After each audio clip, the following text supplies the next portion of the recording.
Imaginez un avion capable de devenir invisible, une machine si complexe qu'elle ressemble plus à un ordinateur volant qu'à un chasseur de combat. L'F-35 est présenté comme le sommet absolu de la technologie mondiale, le maître incontesté du ciel futur. Mais derrière les promesses de la furtivité et des capteurs révolutionnaires, une question brûlante demeure. Est-ce vraiment l'arme ultime ou un pari industriel trop risqué pour l'Europe? Face à l'efficacité redoutable du Rafale français, le géant américain doit encore prouver sa valeur dans le chaos d'une vraie guerre. Aujourd'hui, nous allons briser le mythe pour découvrir la vérité derrière l'acier et les pixels. Restez avec nous, car la réponse n'est pas celle que vous croyez. L'F-35 a été conçu pour une seule mission, frapper sans jamais être vu. Sa structure unique et ses matériaux spéciaux lui permettent d'échapper aux radars les plus puissants du monde. C'est une révolution qui change totalement la manière de concevoir une bataille aérienne moderne. Pour les pilotes, c'est comme avoir un manteau d'invisibilité au milieu d'un orage de feu.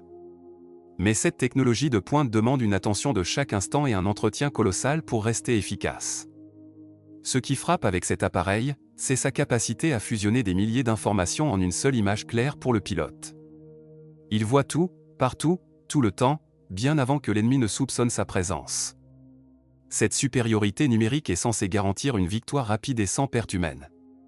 Pourtant, cette dépendance totale à l'informatique soulage le pilote mais pose aussi de nouvelles questions de sécurité. Un simple bug logiciel pourrait-il paralyser la défense d'une nation entière au pire moment? Le monde entier regarde cet avion comme le futur standard des forces alliées, mais l'investissement est historique. Chaque exemplaire coûte une fortune, et son exploitation demande des budgets que seules les plus grandes puissances peuvent assumer. C'est un choix stratégique lourd qui engage les pays pour les 40 prochaines années. La question est de savoir si cette course à la technologie ne sacrifie pas la quantité au profit d'une qualité trop fragile. Le rêve américain a un prix, et il est vertigineux. Pendant ce temps, en France, le Rafale continue de briller par sa polyvalence et sa fiabilité exemplaire sur tous les terrains. Sans chercher l'invisibilité absolue, l'avion français mise sur une agilité et une intelligence électronique qui ont déjà fait leurs preuves. Ce contraste entre deux visions de la guerre aérienne alimente tous les débats dans les états-majors européens. L'un mise sur le futur numérique, l'autre sur l'efficacité immédiate et éprouvée. Le duel est lancé, et il est loin d'être terminé.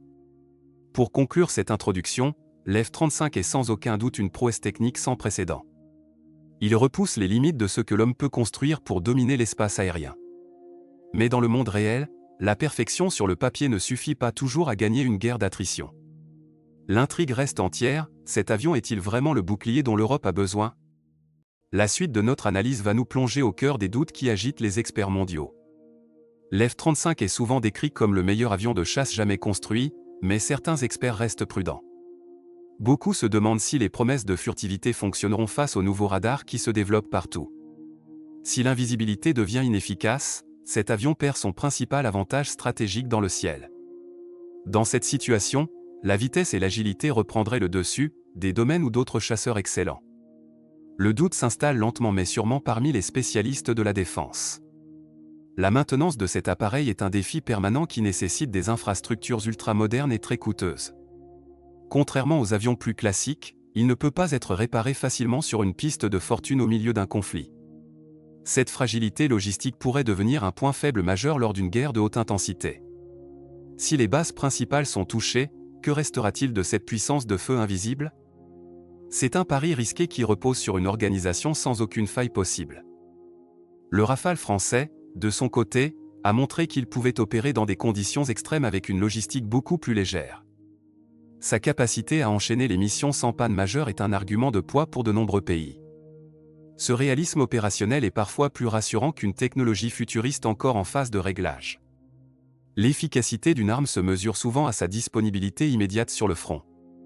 Là où l'un promet le futur, l'autre livre des résultats concrets aujourd'hui. Un autre point sensible concerne la souveraineté des pays qui achètent cette machine de guerre américaine. Le système informatique central est géré directement depuis les États-Unis, ce qui limite l'indépendance des utilisateurs. En cas de désaccord politique, un pays pourrait se retrouver avec une flotte d'avions cloués au sol. C'est une forme de dépendance technologique qui inquiète de plus en plus de gouvernements en Europe. La liberté de défense a-t-elle été vendue au profit d'une technologie étrangère? Finalement, l'F-35 doit encore prouver qu'il peut dominer un ciel saturé de menaces variées et imprévisibles. Le marketing impressionnant de son constructeur ne pourra jamais remplacer l'épreuve du feu réel contre un ennemi puissant. L'aura de mystère qui entoure ses performances réelles alimente autant l'admiration que le scepticisme. Nous sommes à un tournant où la théorie va devoir laisser la place à la pratique. L'avion américain est-il un lion de papier ou le vrai roi de la jungle aérienne? L'Europe se divise aujourd'hui entre ceux qui choisissent la solution américaine et ceux qui croient en une défense autonome. L'achat massif de l'F-35 par de nombreuses nations crée une standardisation sans précédent sur le continent. Cela facilite la communication entre les armées alliées, mais cela tue aussi la diversité industrielle de notre région. Est-il sain de mettre tous nos œufs dans le même panier technologique venu d'outre-Atlantique? La question est stratégique et dépasse largement le simple cadre militaire. La France défend ardemment son modèle avec le Rafale, prouvant qu'une alternative de haut niveau existe bel et bien. Ce fleuron national est capable d'emporter des charges lourdes et de mener des attaques stratégiques avec une précision redoutable.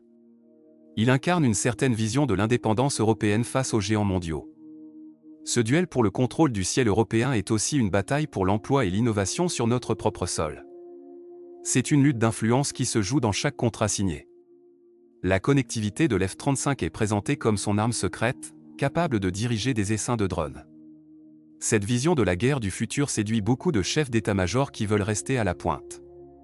Mais cette complexité demande une formation des pilotes extrêmement longue et des budgets de simulation faramineux. On ne pilote plus cet avion, on gère un réseau complexe d'informations sous haute pression. Est-ce que le facteur humain ne risque pas d'être dépassé par cette avalanche de données? Le coût de la mise à jour constante des logiciels est un autre fardeau financier qui pèse sur les budgets européens. Chaque année, des millions doivent être investis pour que l'avion reste compatible avec les nouvelles menaces. C'est un contrat sans fin qui lie les nations aux constructeurs pour des décennies de paiements réguliers. Ce modèle économique soulève des critiques sur la durabilité d'un tel choix pour les petits pays. La puissance de feu de demain ne doit pas devenir la faillite de demain. En résumé, le choix de cet avion est un acte politique autant que militaire pour chaque nation européenne. C'est une déclaration d'allégeance à un système technologique global dirigé par une seule puissance. Mais la résistance de solutions locales montre que le débat sur la meilleure manière de protéger nos cieux est encore très vif. L'Europe cherche son chemin entre la modernité absolue et la conservation de son savoir-faire historique. L'équilibre est fragile et chaque nouveau conflit redistribue les cartes du pouvoir. À l'horizon de l'année 2040, l'F-35 devra faire face à des défis que nous commençons à peine à imaginer. L'émergence des missiles hypersoniques et de l'intelligence artificielle va tester les limites de sa conception originale. Pourra-t-il évoluer assez vite pour ne pas devenir une relique technologique avant l'heure? Sa structure furtive restera-t-elle un avantage suffisant face à des capteurs toujours plus sensibles? L'avenir est un brouillard épais que même ces radars ne peuvent pas encore percer. Les futurs systèmes de combat aérien sont déjà en préparation dans les laboratoires secrets des grandes puissances mondiales. L'F-35 sert de base pour ces recherches, mais il pourrait aussi être dépassé par des concepts encore plus radicaux. La guerre de demain se jouera peut-être sans pilote, avec des machines totalement autonomes et jetables. Dans ce scénario, un avion aussi cher et complexe pourrait paraître inadapté à une réalité brutale et massive. Le roi d'aujourd'hui prépare peut-être, sans le savoir, sa propre succession. Les leçons des théâtres d'opérations récents montrent que la simplicité et la masse sont parfois plus efficaces que la haute technologie isolée. Le déploiement de milliers de petits drones change la donne et force les chasseurs lourds à repenser leur rôle. L'F-35 doit apprendre à devenir le chef d'orchestre de cette nouvelle armée de robots aériens. C'est un défi immense qui demande une souplesse que les grands programmes industriels ont parfois du mal à avoir. L'évolution sera difficile ou ne sera pas. Pour les pilotes français, le Rafale reste une machine de confiance qui continuera d'évoluer vers des standards toujours plus performants. La compétition entre ces deux appareils est une chance pour l'innovation, forçant chaque camp à donner le meilleur de lui-même. Cette émulation garantit que l'Europe disposera toujours de moyens de défense de premier ordre, quelle que soit la direction choisie. La diversité des solutions est sans doute notre meilleure arme face à l'incertitude du futur. Le ciel ne supporte pas le monopole. Pour finir, le destin de l'F-35 est lié à la capacité des nations à transformer cette technologie en une force réelle et durable. Il n'y a pas de réponse simple à la question de sa supériorité absolue sur ses concurrents.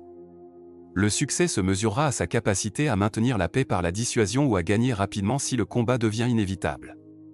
Nous vivons une époque de transition fascinante où chaque vol est une nouvelle page d'histoire. Le verdict final appartient au temps et aux événements à venir. L'F-35 est sans aucun doute un chef-d'œuvre d'ingénierie, Mais son titre de maître du ciel est un défi quotidien.